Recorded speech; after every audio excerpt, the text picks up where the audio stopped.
Hello, everybody. Scott Golden here with the Impact Review for the 24th of June 2021. Um, it's an okay show. Um, a lot. One good thing, and I'm recording this a day late, but the one good thing about the layoffs that happened in WWE today is that there's about 15 talents that other companies can pick up and use differently and or better. And I think that's good for wrestling overall. Anyway, TJP and followed by Defeat Decay, Crazy Steve, and Black Taurus on BTI. The opening video coverage last week's angle with Don Callis getting fired from his EVP role. Um, and then show opens with Callis and Omega arriving in Impact.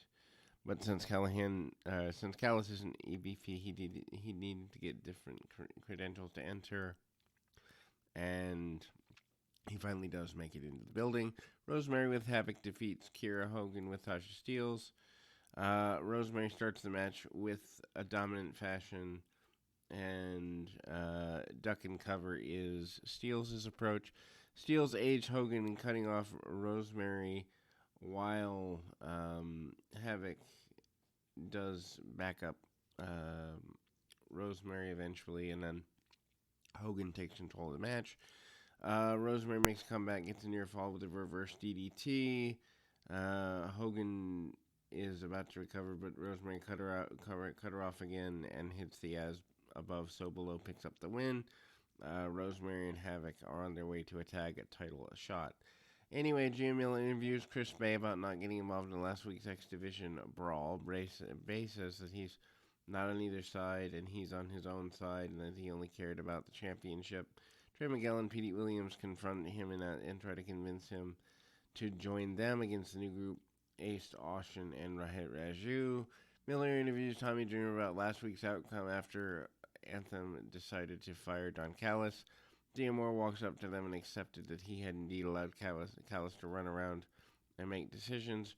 Dreamer told D'Amore that the board had asked him to stay on as a consultant. D'Amore didn't seem so excited about that particular decision. Knockouts champion Deanna Purrazzo defeats Susan in a non-title match. This has been building for a while. Purrazzo controls the match from the start and out-wrestled Susan and goes after her arm as she usually does. Between submissions and slams, she keeps Susan on the mat with a bunch of dominance. Purrazzo eventually gets a little arrogant and starts torturing Susan, but just when she lowered her guard and allowed Susan to have a hope spot with a superplex, Purrazzo locks in the Venus de Mantlo for the submission win. I love Deanna Purrazzo. I think she's the best woman they have in Impact at the moment, but they do need to start giving her more competitive challengers soon. Kimberly interferes post the submission over at Swingers Palace. TJP and Falaba are up and they're playing. Swan and Mac walk up and they're all talking about shoes to see who has the best ones. Johnny Bravo wins. This is just goofy. Don Callis approaches Dreamer and tells him that there's no hard feelings. He tries to throw fuel on the fire. Callis then tries to get Dreamer to book a Team Dreamer versus Team Callis match, which is just stupid. Anyway, Raju and Shira defeat Trey Miguel and Petey Williams. This is the building of the faction wars that continue in every promotion because we're all trying to be New Japan, and yet no American fans care about New Japan at a major level, maybe a few 100,000, but not the fans you want to draw back in. Anyway, basic tag match, Williams and Miguel start the match with the upper hand against Raju. They maintain control, keeping Raju away from Shira. Problems come when Austin and Fulton come out, and the distraction allows Raju to catch Williams with a knee for the win. Post-match brawl breaks out with everyone. Austin and Fulton attack Williams and Miguel. Josh Alexander comes out, and they go down and take Bay out, and they never get involved. Miller then catches Callahan and Dreamer talking backstage, asked if Callahan would join Dreamer against Omega and the Good Brothers. Callahan accepted as long as he could get in the ring with Omega. Moose walked up and says he's in too. Rachel Ellering cuts a promo saying she didn't notice where the problem started in Jordana Grace, but she said she wanted to make peace and work along with her. Ellering tells Grace that winning the titles with her and Jazz was like a dream come true. She had been on her lowest point before Grace and Jazz saved her, and she thought she needed to do this for Grace. Grace told her she didn't need anyone to help her. She could do anything by herself.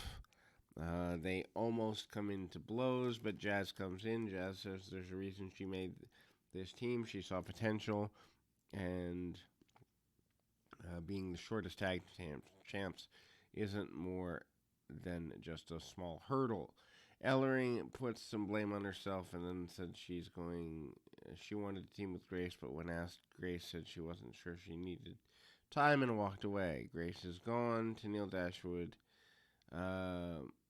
who originally broke them up, comes at again. She tries to get Ellering to join her. Ellering rejected her once again and challenged her to a match. Dashwood and Caleb tried to attack, but Ellering and Jazz cleared the ring.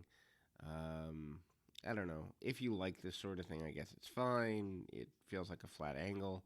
Sam Beal with Brian Myers. Myers has been training Beal for some weeks now, and basically training him on locker room etiquette and in the ring.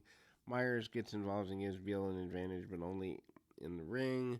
Something regained it. Myers then tries to help Beal cheat, but something blocks him, and Beal takes the match for the win.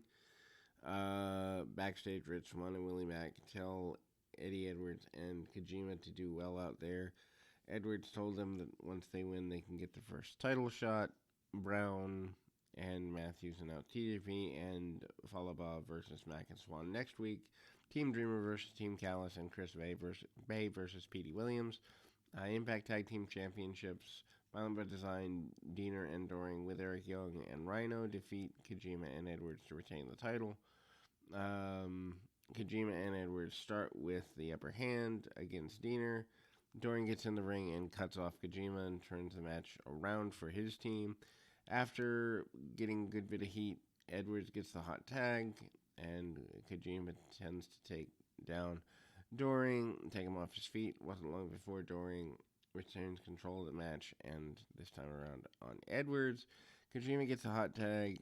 He and Edwards do the machine gun chops on both Violent by Design guys, ending with Kojima elbow drop on Diener for near fall. Edwards goes for the backpack stunner, but is cut off by Doring. Doring hits DDT on both Edwards and Kojima with the double lariats, and Edwards received. Kojima hit the lariat, but Doring wasn't phased. He hits a powerbomb on Edwards and retains the titles. Strong heat on the heels, but I'm not sure where it's going long term. Able to get through the show in about 8.5 minutes, which indicates that nothing really happens on the show this week, and it's kind of a throwaway episode, to be completely honest.